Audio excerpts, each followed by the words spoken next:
focus on the Office of the Prosecutor, its functions, structure, and activities.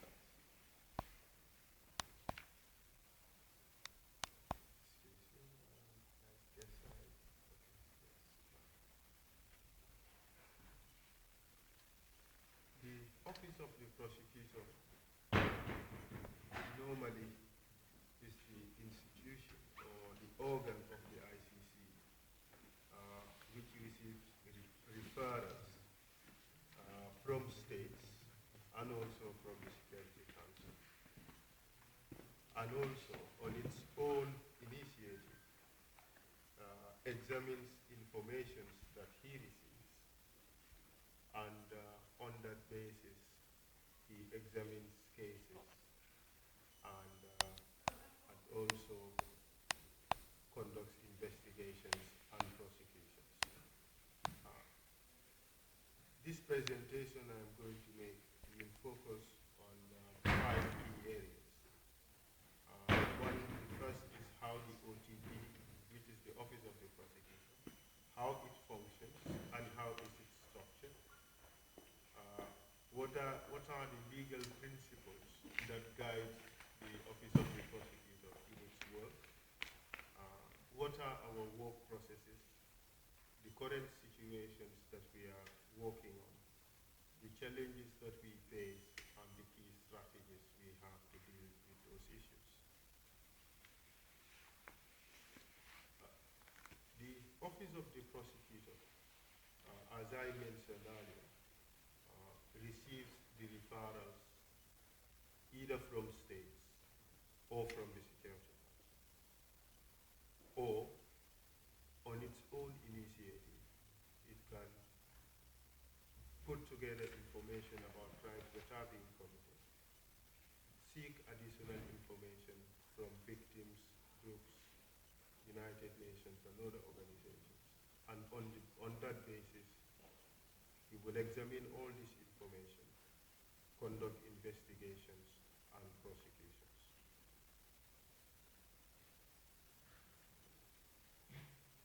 How is the office structured?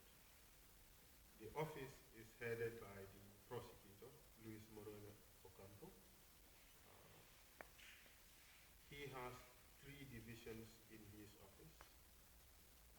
He is supported by what we call the immediate office of the prosecutor. That is the legal advisory section, services section, and public information unit. But there are 3 other divisions which do the core work of the Office of the Prosecutor.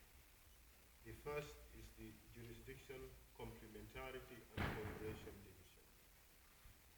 The second is the Investigation Division, and the third is the Prosecution Division. I would later on in the presentation show the various functions of these 3 divisions and how they are interrelated.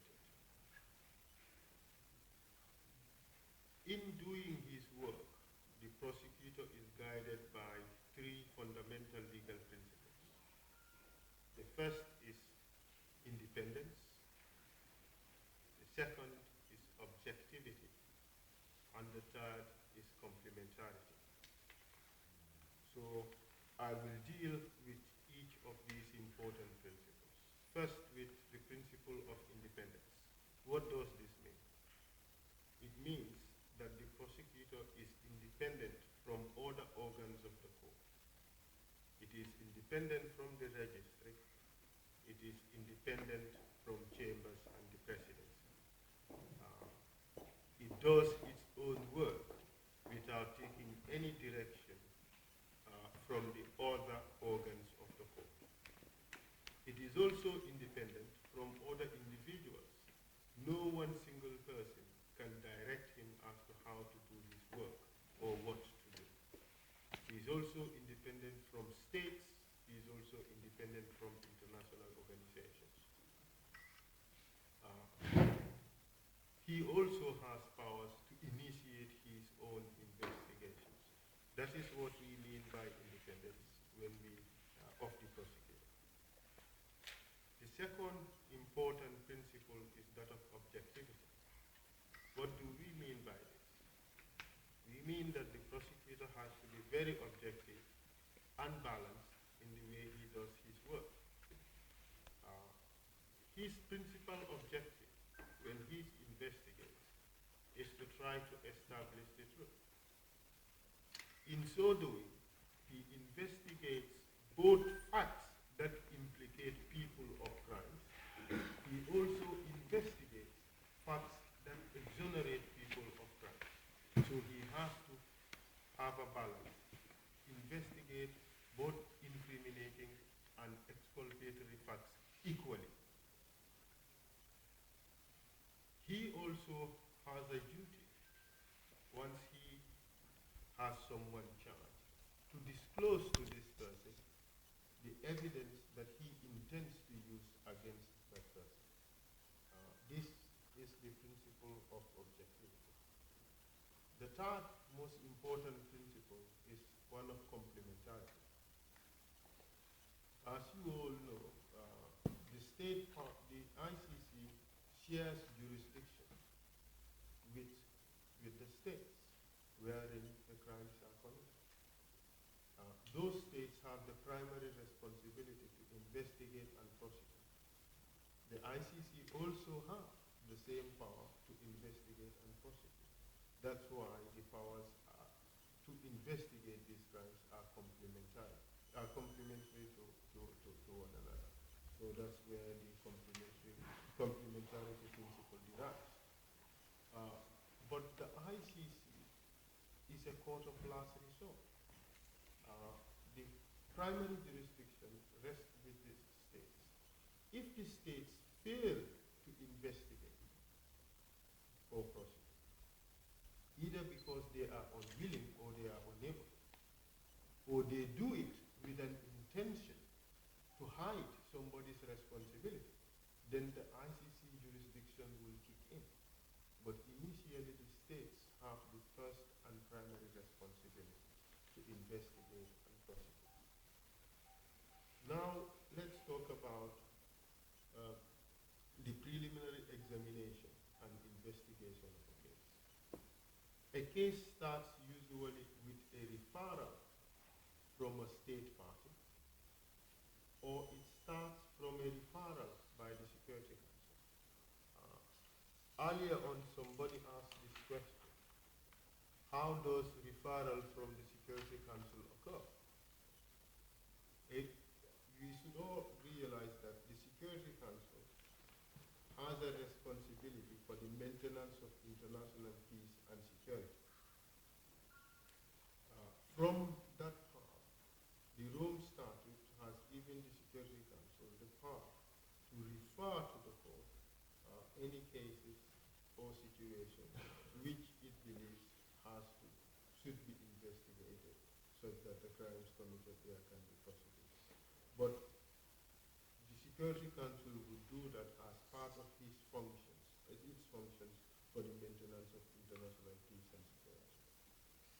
And that's why the Darfur case was referred to the ICC. If you look at Resolution 1593, the first thing you would see is that it was a Chapter 7 resolution. It was a resolution that was passed under Article 40, which is the power of the Security Council to ensure maintenance of international peace and security. So you have those two situations for referral. There is also what we have called communication from other sources. The prosecutor often receives information from groups and individuals about crimes being committed. All that information is analyzed. Either it can come by way of referral from a state party or Security Council for a communication. The prosecutor looks at this information and conducts some analysis to determine whether, in fact, there is a reasonable basis for him to proceed with an investigation. Does he have jurisdiction over the crimes? Because it's not always the case that mass crimes, horrific as they may be, would qualify to be brought to the ICC. crimes under the jurisdiction of the court are very few. War crimes, crimes against humanity, genocide, and now aggression. It's just four crimes. And okay, you may have some serious crime in a country, but if it does not happen in a situation of war, then you have to see whether it fits the other three types of crimes. If it is an internal armed conflict, obviously it will not be aggression. If the crimes are not too grave, aimed at eliminating a particular group, then it means it's not genocide. If it's not widespread or systematic, then it's not crime against humanity. So you may have serious crimes which do not fall within the jurisdiction of the court. So the court will not have jurisdiction. The other test we conduct is whether the crime is admissible in court. If the state is already investigating the crime and prosecuting the crimes, then the ICC jurisdiction will not kick in because the case will not be admissible. There is another interesting point that we consider, which is the interest of justice and the gravity of crimes and the interest of victims. We have not so far used this as a basis not to conduct investigations.